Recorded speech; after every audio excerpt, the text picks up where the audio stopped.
Hello my dear students. Last lecture में हमने देखा potential energy curve. Okay, potential energy curve में हमने कुछ बेसिक कॉन्सेप्ट सीखे।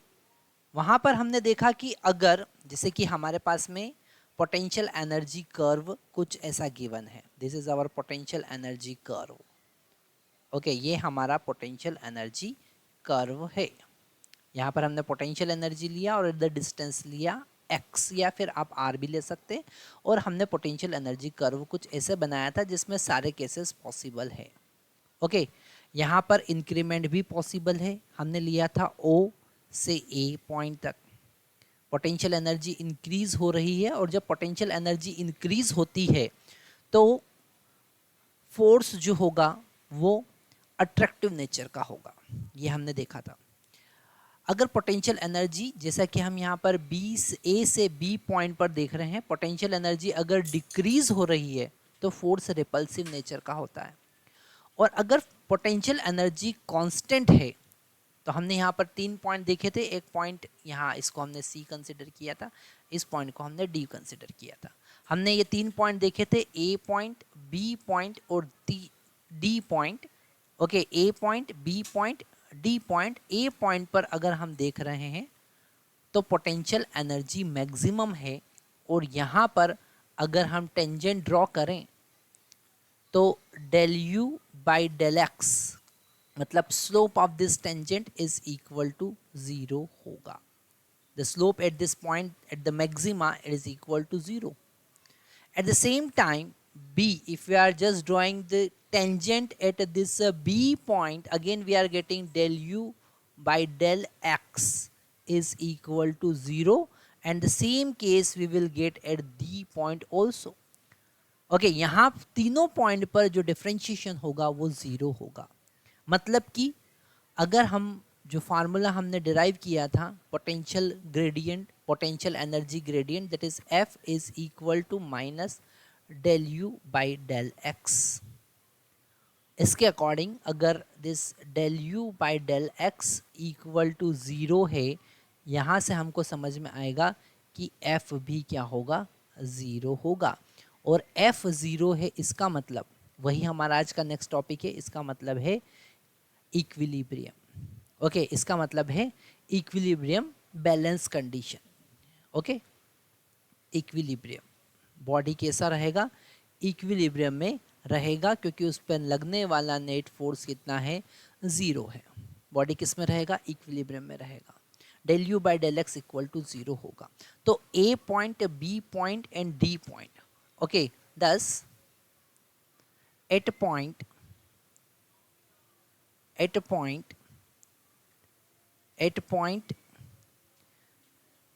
A, B एंड D कौन सा कंडीशन बन रहा है, del u by del x equal to 0। Del u by del x equal to 0 मतलब कि F इक्वल टू 0, मतलब कि इक्विलिब्रियम कंडीशन।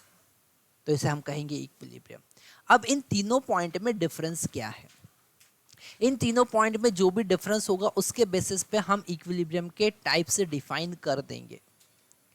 हमने अभी देखा कि इक्विलिब्रियम क्या है, जब पोटेंशियल एनर्जी या तो मैक्सिमम है या मिनिमम है या कांस्टेंट है। जब पोटेंशियल एनर्जी मैक्सिमम होगी, जब पोटेंशियल एनर्जी मिनिमम होगी या कांस्टेंट होगी, तो उस केस में बॉडी इक्विलिब्रियम में रहेगी। अब तीनों में डिफरेंस क्या है, उन तीनों में डिफरेंस के बेसिस पर, इन तीनों में डिफरेंस के बेसिस पर हम उसके टाइप से डिफाइन करेंगे। ओके, तो यहां पर हम सबसे पहले लिख लेते हैं, if potential energy, if potential energy is a maximum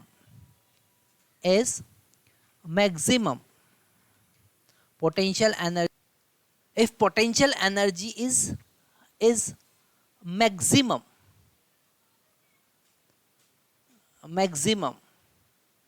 then or minimum, या फिर मिनिमम है और कांस्टेंट, या फिर कांस्टेंट है, तीनों में से कुछ भी होगा, then body will be in equilibrium.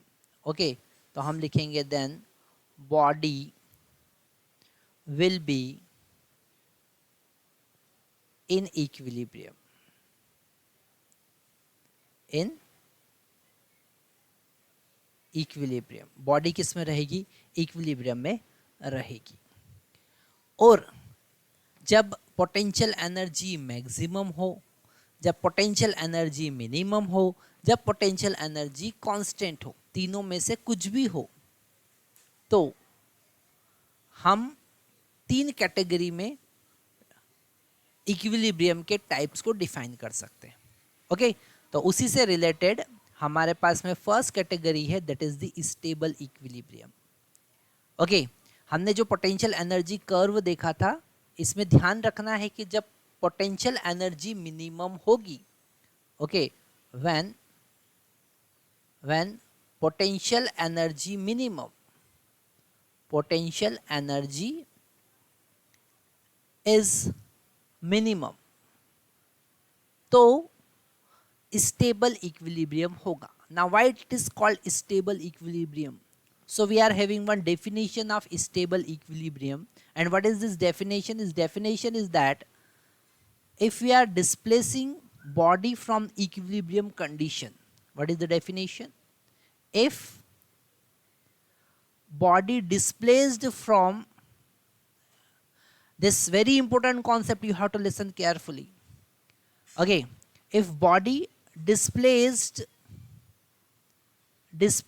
from equilibrium condition, displaced from equilibrium condition, okay, जहां पर भी वो रखी हुई है इक्विलिब्रियम में, वहां से उसको हम डिस्प्लेस करते हैं, वेरी स्मॉल डिस्प्लेसमेंट,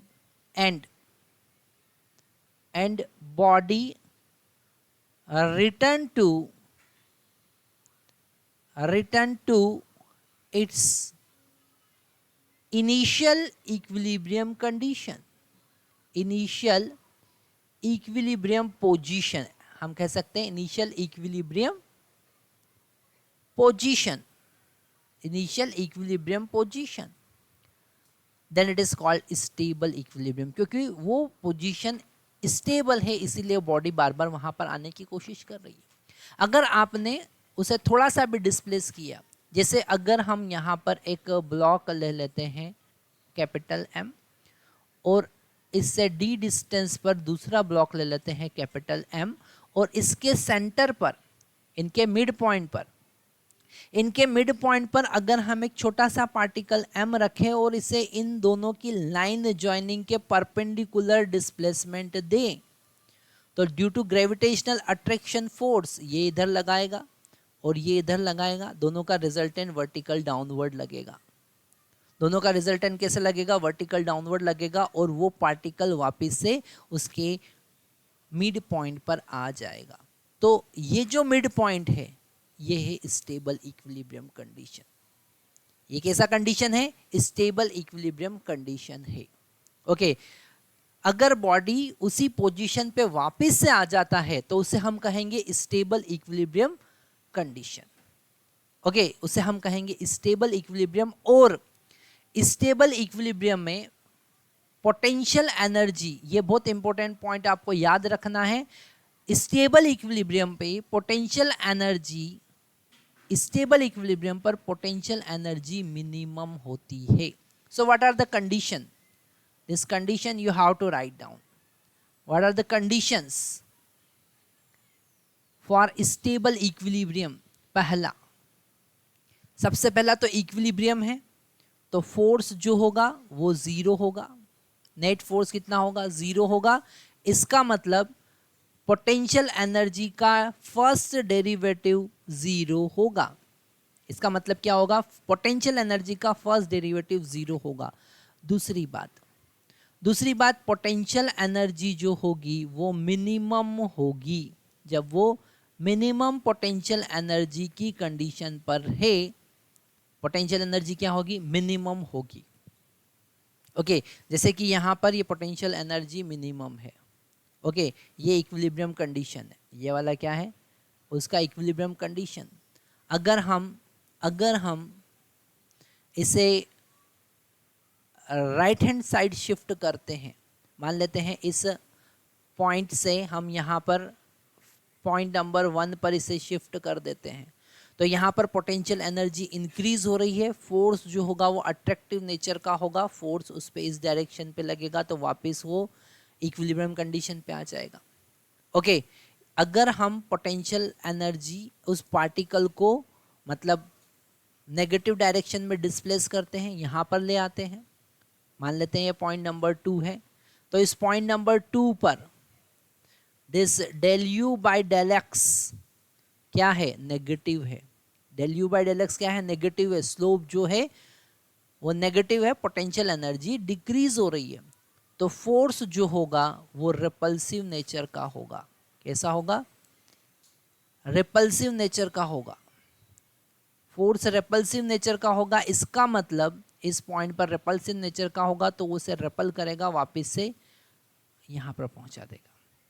यहां पर del u by del x जो है वो पॉजिटिव है, फोर्स जो है वो नेगेटिव टाइप का होगा, मतलब कि अट्रैक्टिव होगा। कैसा होगा, अट्रैक्टिव होगा, वापस अट्रैक्ट करके उसे इस पॉइंट पर पहुंचा देगा। यू मिनिमम जब है तो स्टेबल इक्विलिब्रियम। थर्ड कंडीशन हम देखें, क्योंकि यहाँ पर पोटेंशियल एनर्जी जो है वो मिनिमम है ना, और मैक्सिमा मिनिमा का कंडीशन अगर हम देखें तो यहाँ पर हमको ये समझ में आता है, यहाँ पर हमको ये समझ में आता है अगर हम मैक्सिमा मिनिमा का कंडीशन देखते हैं तो, just a minute, maxima minima का कंडीशन देखते हैं तो हमको ये समझ में आता है कि डबल डेरिवेटिव जो होना चाहिए वो पॉजिटिव होना चाहिए। तो थर्ड कंडीशन जो है वो del square u by del x square should be greater than zero. Double derivative positive होना चाहिए, should be greater than zero होना चाहिए, और इसको थोड़ा सा मॉडिफाई करें तो हमारे पास चौथा कंडीशन बनेगा। इसको हम दो पार्ट में डिवाइड कर देते हैं, तो del u by del x अलग लिख देते हैं और डेल बाय डेल एक्स अलग लिख देते हैं, है ना। Should be greater than zero, और इसका वैल्यू क्या होता है, माइनस एफ होता है। इसका वैल्यू क्या होता है, माइनस एफ होता है। तो हम लिखेंगे del u by del x,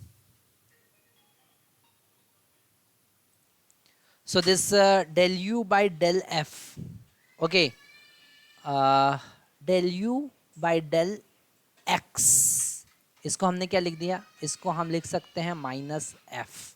okay, तो यहाँ पर ये जो एक्सप्रेशन है ये हो जाएगा डेल बाय डेल एक्स, यहाँ पर हम लिख सकते हैं माइनस एफ, माइनस बाहर आ गया, और should be greater than zero, मतलब कि यहाँ से हम इसको लिख सकते हैं del f by del x, greater minus का मल्टीप्लाई करेंगे तो साइन चेंज हो जाएगा, less than zero. So this is the fourth condition, ये हमारी फोर्थ कंडीशन बनी। ओके, तो यहाँ पर हमने इस लेक्चर में क्या देखा, अभी तक हमने देखा कि इक्विलिब्रियम क्या होता है, इक्विलिब्रियम की कैटेगरी क्या होती है, जिसमें फर्स्ट कैटेगरी हमने देखा that is the stable equilibrium, जब पोटेंशियल एनर्जी मिनिमम होती है, और उसे चेक करने का ये हमारे पास तरीका है। हम सबसे पहले डिफरेंशिएट करेंगे, इक्वल टू जीरो पुट करेंगे तो हमको स्टेबल कंडीशन पता चलेगी। उसको एक और बार डिफरेंशिएट करेंगे, उसमें चेक करेंगे इक्विलिब्रियम कंडीशन पर वो वैल्यू चेक करेंगे, अगर वो नेगेटिव आता है तो वो अनस्टेबल, अगर पॉजिटिव आता है तो स्टेबल। यहाँ पर अगर डबल डेरिवेटिव पॉजिटिव आता है, डबल डेरिवेटिव अगर पॉजिटिव आता है उस पॉइंट पर, तो हम कहेंगे कि ये स्टेबल इक्विलिब्रियम है। या फिर अगर हमारे पास फोर्स का एक्सप्रेशन है और फोर्स को डिफरेंशिएट करके वो स्टेबल कंडीशन हम वहाँ पर चेक करते हैं, तो अगर वो नेगेटिव आता है इसका मतलब वो स्टेबल इक्विलिब्रियम होगा। ओके, नेक्स्ट कैटेगरी हमारे पास में आता है अनस्टेबल इक्विलिब्रियम, और जैसा हमने स्टेबल इक्विलिब्रियम को समझा उसका जस्ट अपोजिट हम अनस्टेबल इक्विलिब्रियम को भी समझ सकते हैं। क्या समझ सकते हैं, हम समझ सकते हैं कि जब बॉडी को उसकी इक्विलिब्रियम पोजीशन से डिस्प्लेस किया, when body displaced from it's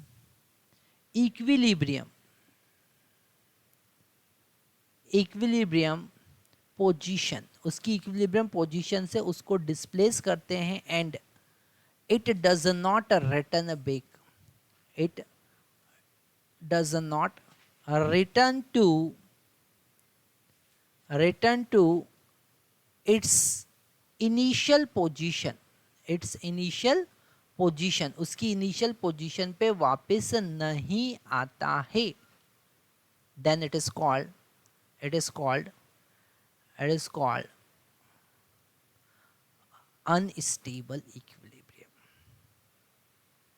unstable equilibrium, उसे हम कहेंगे unstable equilibrium. And what is the condition, what are different condition for unstable equilibrium? As we have seen for stable equilibrium, same we are having condition for unstable equilibrium also. So what are the condition? The first condition is force तो zero होना ही चाहिए, मतलब कि del u by del x, मतलब कि del u by del x zero होना चाहिए. दूसरा कंडीशन, पोटेंशियल एनर्जी मैक्सिमम होना चाहिए. क्या होना चाहिए? मैक्सिमम होना चाहिए. दूसरा कंडीशन क्या है? पोटेंशियल एनर्जी मैक्सिमम होना चाहिए. ओके. तीसरा कंडीशन क्या है? जैसे पोटेंशियल एनर्जी, हमने पोटेंशियल एनर्जी कर्व बनाया, ये पोटेंशियल एनर्जी कर्व है और यहाँ पर पोटेंशियल एनर्जी मैक्सिमम है, ये स्टेबल कंडीशन है. पर अगर हमने इसे डिस्प्लेस किया, अगर हमने यहाँ पर इसे डिस्प्लेस किया, मान लेते हैं हम इस डायरेक्शन में डिस्प्लेस करते हैं, पॉइंट यहाँ पर आ जाता है, पार्टिकल यहाँ पर आ जाता है, तो यहाँ पर अगर इस पॉइंट पर हम देखें del u by del x, del u by del x जो है वो लेस देन जीरो है, फोर्स जो है वो पॉजिटिव होगा. Del u by del x, क्योंकि यहाँ पर ये पोटेंशियल एनर्जी डिक्रीज हो रही है तो उसका स्लोप नेगेटिव होगा. स्लोप नेगेटिव होगा मतलब डिफरेंशिएशन नेगेटिव होगा, डिफरेंशिएशन नेगेटिव होगा मतलब कि फोर्स जो है वो पॉजिटिव होगा, मतलब रिपल्सिव नेचर का होगा, तो फोर्स ऐसा लगेगा. सेम एज इट इज यहाँ पर अगर हम बात करें, अगर हम उसे लेफ्ट हैंड साइड शिफ्ट करते हैं तो यहाँ पर इस पॉइंट पे अगर हम देखें तो del u by del x कैसा होगा? बताओ कैसा होगा? पोटेंशियल एनर्जी इंक्रीज हो रही है, पॉजिटिव होगा. फोर्स कैसा होगा? नेगेटिव होगा. कैसा होगा? नेगेटिव होगा, मतलब अट्रैक्टिव नेचर का होगा, इस डायरेक्शन में होगा. और अट्रैक्टिव नेचर का होगा मतलब वो दूर जाएगा. Okay, so this is the condition for unstable equilibrium, and in this unstable equilibrium this potential energy is maximum. Whenever the potential energy of any particle is maximum at a certain point, it is unstable equilibrium. It is stable, it is equilibrium condition but unstable. Okay, and what are the next condition? That is according to the calculus, the maxima minima, this del square u by del x square should be less than 0. And the fourth condition, this del by del x into minus f should be less than 0, मतलब कि del f by del x should be greater than 0. अगर हम इसमें minus का multiply करेंगे तो change हो जाएगा. ओके, तो यहाँ पर हमने स्टेबल इक्विलिब्रियम, अनस्टेबल इक्विलिब्रियम की कंडीशन देखी. हम थर्ड कैटेगरी देख रहे हैं. अब हम बात कर रहे हैं third category, that is the neutral equilibrium. अगर पोटेंशियल एनर्जी कांस्टेंट है तो if potential energy is constant, जैसा कि हमने देखा था पॉइंट नंबर डी पर. पॉइंट नंबर डी पर क्या था? पोटेंशियल एनर्जी यहाँ पर क्या थी? कांस्टेंट है. अगर पोटेंशियल एनर्जी कांस्टेंट है, उसको कोई फर्क नहीं पड़ रहा है, अगर उसको हमने डिस्प्लेस किया तो वापस से वो इक्विलिब्रियम कंडीशन पर ही है, तो उसे हम कहेंगे न्यूट्रल इक्विलिब्रियम. ये तीसरा कैटेगरी है और इसके लिए हमको कैलकुलस का कॉन्सेप्ट यूज़ करना पड़ता है, हमको फर्दर इन्वेस्टिगेशन करना पड़ता है कि वो न्यूट्रल इक्विलिब्रियम में है या नहीं है. ओके, तो यहाँ पर अगर आपको न्यूट्रल इक्विलिब्रियम को और अच्छे से समझना है तो आपको कैलकुलस के कॉन्सेप्ट समझना पड़ेंगे. जब डबल डेरिवेटिव भी ज़ीरो आ जाता है, जब डबल डेरिवेटिव भी ज़ीरो आता है तो आप उसे आके कैसे चेक करेंगे. Okay, thank you very much.